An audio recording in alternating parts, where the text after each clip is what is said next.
Well,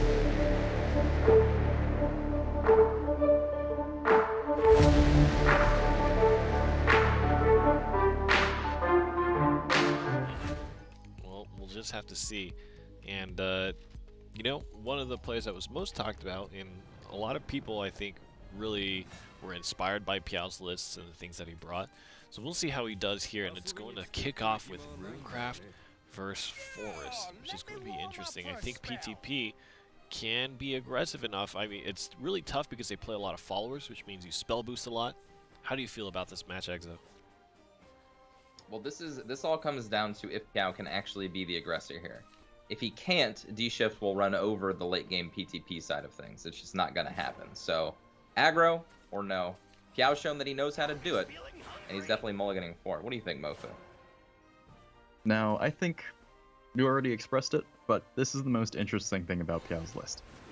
Usually, the approach most people took to making PTP Forest back in the day was they just simply install it as a part of Control or Tempo Forest. What Piao has done is he's made this sort of aggro forest list that then transitions all the shadows it makes with the tokens and otherwise into a PTP game plan if he needs it. So as you said, it's all gonna hinge on that. Can he actually make enough use of the aggro side of things to beat a deck as consistent and tough to handle as D-Shift? That's right. And what's funny is Carepackage is even going more anti-aggro than we see most D-Shift players with a Scrap Iron Smelter. Normally we see Commence Experiment for the spell boost, but he values the ward and staving off some damage early as paramount, and it's showing here. Saving even just 1 point of damage can mean an extra turn or not. Yeah, I actually lost to it this morning. My D-Shift list with like 2 of these.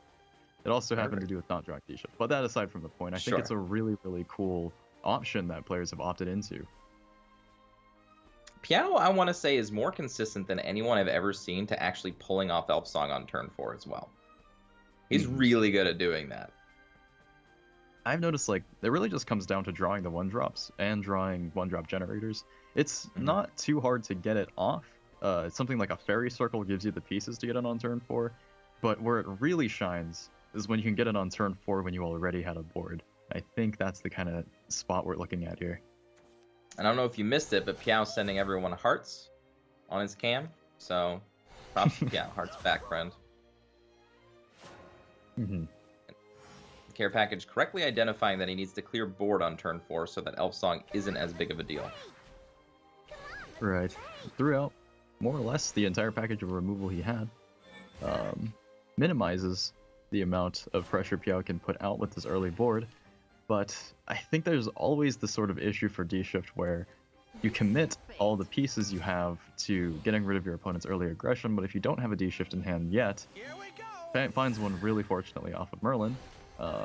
Those things like Wind Blasts and Angelic Snipes don't get added to it, so your opponent doesn't really know how to read this, but maybe just like 1 turn or 2 turns, your D-Shift has already been delayed. Right. I do feel like this is one matchup, though, where Golem Assault plus Chimera turns can actually win the game, because Forest doesn't really have a lot of ways to push through that type of a board state, other than the PTP, but if Piao doesn't plan for that to happen, then he might not be anywhere close to PTP by the time something like that does happen. So, funnily enough, I think both players have more or less gotten to their points of transition pretty quickly. I'm surprised to see this Fairy.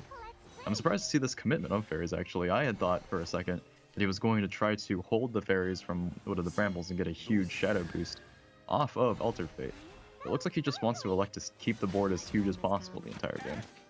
Yep, and I think that's perfectly appropriate. Like we said, the PTP option is available, but against D-Shift, it's not your main goal. You just want to keep the presence going. And realistically, if you keep a board that's bigger than 1/1s with Forest, you can actually negate a lot of things that Rune can do to you with Magic Missiles and Angelic Snipes and things like that. So making the board wide basically presents to D-Shift every single turn you have to deal with all of this stuff, not just one big follower at a time. May not be too tough for Carepackage. He's been working on a Chimera for a while, has a Magic Missile. I think one of the main weaknesses of Forest, even in aggro shells, is if you don't run the Apuria package and other cards like that that push a lot of damage in the mid-late game, then it's difficult to really find that from the PTP version of it. Because here, if he Altered Fates, it slows his turn down a little bit. Exactly, and you don't have that same push of damage because you're also not playing things like, you know, Beetle Warrior. Sometimes we've been seeing, or, you know, Blessed Fairy Dancer to even push Elf Song boards even bigger, things like that. It's a very consistent way of generating fairies, but once that early aggression is dealt with, that first Earth Song board is dealt with, and things like that, it's a lot easier to manage the damage that comes out of this deck. Mm-hmm. But that said, do you think this turn, especially after he draws a Rhino, do you think this turn's going to be an Altered Fate turn? Is he looking for more options, or is he just going to continue to refill and say that this board is all he needs?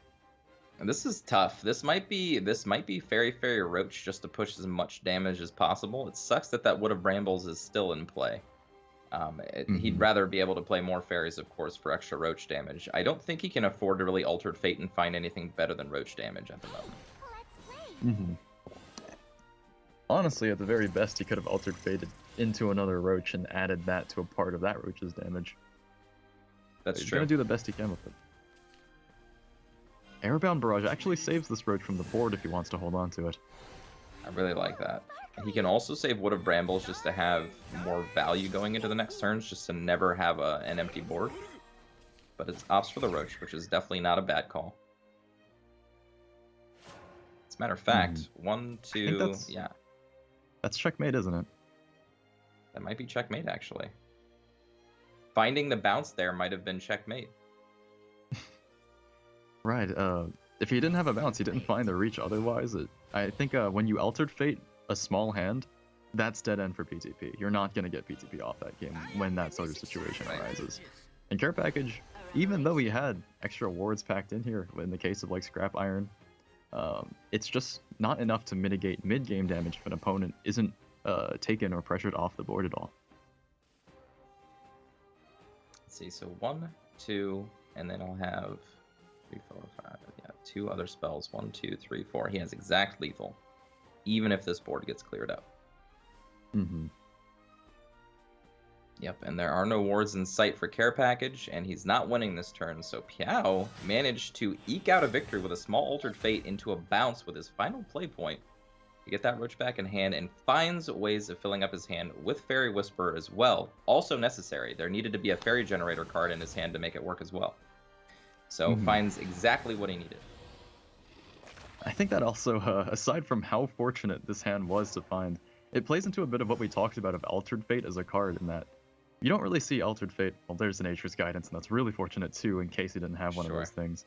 But we mentioned Altered Fate's kind of like a card where you use it not only just to generate shadows for PTP or progress a game plan like Wildflying Dragonute, but you can also use it to shuffle in things for different options. You can get rid of a bunch of fairies and toss them for things like a bounce for Roach. He runs 3 Nature's Guidances and 3 Airbound Barrages, and he used Altered Fate that way. I think it's just such a cool card when you get to see it have that kind of utility in a matchup like this. Absolutely. Being able to go complete aggro to complete like board control into late game PTP, and Altered Fate being able to be used both ways, very awesome. And I think that's why Piao built the deck the way that he did. And the way the thing that I'm saying is PTP is his end of curve. So at 4 play points, PTP is it. Beyond that, he's playing cards that cost less, 1 or 2, and that's pretty much his entire deck. So I just think it's really cool the way this deck plays out. He even plays 1 copy of Pixie Mischief. We didn't see it, but I think that game in particular showed me something about the deck I never would have actually seen on my own, and how useful is Altered Fate for Roach? Right? Finding that extra little oomph that you need.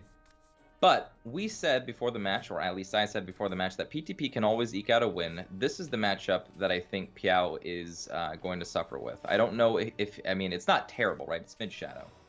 But I think that this is his weaker of the 2 decks, and I think that D-Shift and Ramp Dragon can beat this deck sort of easily. Right. Really, I can't contest that one, because the matchup versus Ramp Dragon, I don't think has ever really proved that good for Mid-Shadow in any degree, because Ramp Dragon just pushes and shrugs off everything that Mid-Shadow is usually capable of doing, and D-Shift, I would say, would not usually have a good matchup against Piao if not for how fast this deck has actually become. Right. However, we do see Carepackage not quite drawing into either D-Shift or Giant Chimera again in his opener, so we'll have to find it out with Merlin or hope to draw it soon here. Especially unfortunate is being left with very little to do on turn 3. It never really feels good to have to use a sorcery cache on something like Fate's Hand, so maybe he just concentrates, which is very slow against an opponent. I don't mind to concentrate here. It gives you the best opportunity to actually get the D-Shift in your hand immediately. You don't get the extra life or the extra card out of it, but, you know, Altered Fading on turn 3 isn't the worst thing you could be doing. Looks like he opts for the cache, though. Right. I think one part of it is going for concentration there raises his hand size to, I think, 8 after he draws next turn. And then he can't really Merlin and Evolve her if he doesn't find the D-Shift off of it. So he opts to try to not mill as long as he doesn't have things like D-Shift in his hand. Right, and it looks like he's sort cached, if I can see it properly, the Chimera, which I like.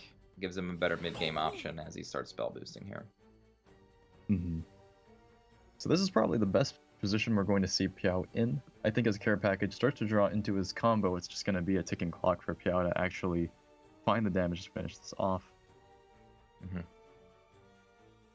Also, we haven't really seen Carepackage draw into like double Chimeras. He's been drawing pretty clunky hands, like tons of Merlins is what I've been seeing, essentially.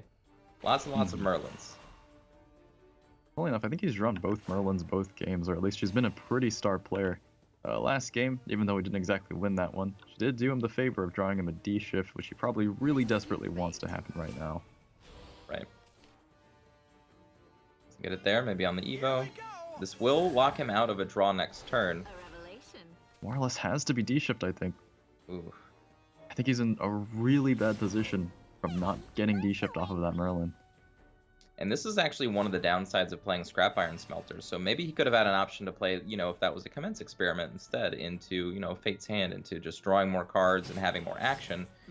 The Scrap Iron Smelter kind of hurts in some scenarios because it doesn't spell boost. It's so tough to kind of make that call on it as well of whether or not Scrap Iron Scarecrow deserves the slot, because one of the biggest questions of D-Shift is how do I build this to make it handle tough matchups like aggro? How do I make it have tools that help me defend against mid-range threats, especially those like storms? And it's really attractive to go for every ward you can like that when cards are so similar as Commence Experiment and Scrap Iron Golem. Not to name a Yu-Gi-Oh card there, but I think one of the biggest appeals of Commence Experiment is that one-cost spells are so useful in D-Shift, they can completely turn entire situations of bad hands into good ones. And we'd see that here if he had that. But the 0-2 ward is not going to have that same value for him. Right, it's also one of those plays that actually makes Merlin really awesome on turn 5. You get to Evo, you get to fill up your hand, you get to then spell boost everything in your hand and then drop down below max hand size. But as it stands, I mean, these Fiery Embraces and, you know, Wind Blast and things like that are good cards, but against, you know, just the small, tiny skeletons of Shadow, you realistically just want to be going for your combo, and Carepackage is not able to find it yet. I feel like this is a Scrap Iron Smelter and Merlin only. I think that's what you have to do. I think you have to finally try to get your D-Shift in hand and just pray. Right, and even that just commits him to finding 2 more spell boosts. He actually is going to go for the more reactive play here in the Chimera, but spending an entire turn not cycling, not looking for his D-Shift is just... It might lead to a slight tempo swing this turn that doesn't end up mattering at all to Piao's game plan. Right. And I think this actually, without spell boosting, without doing anything to accelerate his game plan, this is the big swing turn. Of course, we can see it in play as well, but I don't know how Carepackage actually comes back from this, and Piao's feeling it right now. Piao is feeling it. It's just an unfortunate circumstance for Carepackage, just not finding the things that he would like to do with his D-Shift deck early here, in both games. I'm actually now noticing also that he drew a Commence Experiment. He actually only plays 1 Scrap Iron Smelter. Perhaps just there as a side-in for the 3rd copy. Perhaps he just wanted that little extra defensive option. But I'm thinking that's actually the difference it makes. I think this hand could have ended up a lot faster if he had a 1-cost option in it beforehand. Yep. That's all it takes with D-Shift, honestly. I mean, you have you have high cost spells and you have low cost spells. If any of those interactions don't happen properly, it can set you back a turn. We saw Carepackage actually get set back 2 turns this game. Now he's able to speed up again. He just drew his owl. He's not he's not dead here by any means, but just a lot slower than we'd like, and still no D-Shift at hand, and honestly no Giant Chimera either. So he's gonna have to find value in other ways this game. I feel so bad for him, to be completely honest, because I know this feeling. I've had this happen many times in a row. He's 17 cards into his deck. He hasn't developed a win condition. And at this point, when you have to make that decision as a D-Shift player that you're not playing for your combo anymore, that's when a game can become really hectic to navigate. In fact, you see the full commitment of his removal here to just try to get damage. Perhaps even just trying to put it in Piao's head that he has to clear it. Perhaps like saying, I have a D-Shift, it's ready. I definitely do. I actually love this line. This line says, all right, I am the proactive player now. I have a ward left to back up what I'm doing. I have more card draw to fuel. And maybe I can just eke out a win by protecting the 6/5. Maybe it's possible. I think really the biggest part of it too is there's so much mystery behind that. Like, what is he saying? What is he telling Piao? Like, Right. Though behind this there's really no backup. He doesn't run aggressive spells that some D-Shift lists used to, like Piercing or otherwise. It's gonna be hard to find that damage. But if he went so confidently and dumped so much of his hand for that single hit face, I think Piao has to play around the possibility that Carepackage actually has an active D-Shift. Right. And I think that's exactly what Carepackage was thinking. He's like, you know what, I can't clear board, but what if I trick my opponent into clearing it for me? And you can see Piao's got that decision right staring him in the face. He's like, man, do I respect it? Do I not? He's put Piao in such a tough spot here with that. It's like, to be honest, I think I haven't really seen any other deck in Shadowverse or many archetypes at all lead to situations like this where you can make such intense and important bluffs. And as we see, removal spell used, all damage being used to clear, shadows being used on the Blade Fiend. Not a bad ending state for where Carepackage was. Like, he was looking like he was just straight up out of the game, but after a turn of events, you know, he's right back in it. He managed to bluff his way back into it because he would have been absolutely slaughtered if Piao just called the bluff and played Thane, but Yep. way too endangered to do something like that against a deck like D-Shift.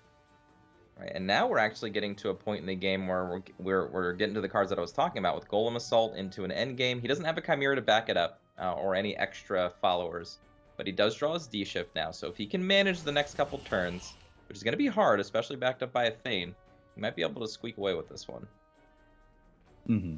Although it is really unfortunate to draw D-Shift so late into one's deck, one of the saving graces of it is usually by this time you have a lot of spell boosted cards, a lot of low cost spells in hand. It only really takes about 2 turns to set one up after drawing one.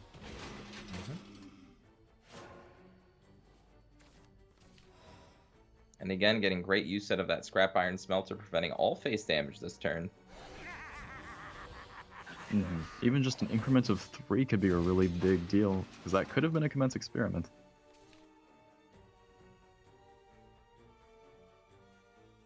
Really excited to see how Carepackage finishes this up if he can. Because now we're looming Ektar every single turn. This Thane in play is going to get some damage dealt. And there's a lot of toughness on the board, and all the Fiery Embraces have been used. Right. If anything, this game, the only thing that maybe I could have changed if I was Carepackage is not using that second Fiery Embrace on a 1/1 and saving it for another turn, because it was already at 0. I think that's a good call. If anything, maybe he just dumped it all because he wanted to really convince Piao that he had it, but not having it here is really gonna bite. Yes. I think he can navigate this just carefully enough so that he's not threatened lethal by the Eekter. But it's gonna be tough. He doesn't really have a big reactive play until the Chimera, which he's very far from being able to play. Right, and Chimera unfortunately not able to actually just hard clear any of these X5s.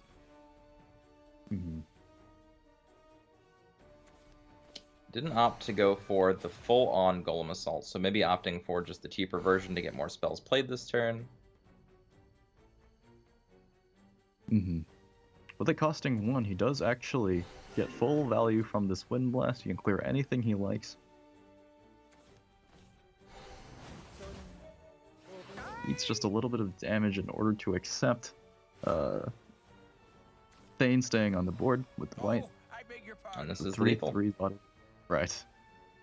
Yep, this is just over lethal. Ektar doing his famous "I'm gonna clear your board" while overrunning the rest of my board, and you're gonna take lethal damage. So Piao is gonna take this match.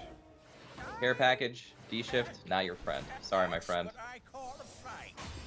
There it is. Piao will take the win, and again, demonstrating his prowess in the competitive scene. Carepackage taking a loss. I actually forgot to mention, Carepackage is part of Dawnbreakers now. And Shadow Yes. Nexus has said that. So we are a loving community of people, and Carepackage is still a part of that community, but we have dissolved our competitive side as we talked about.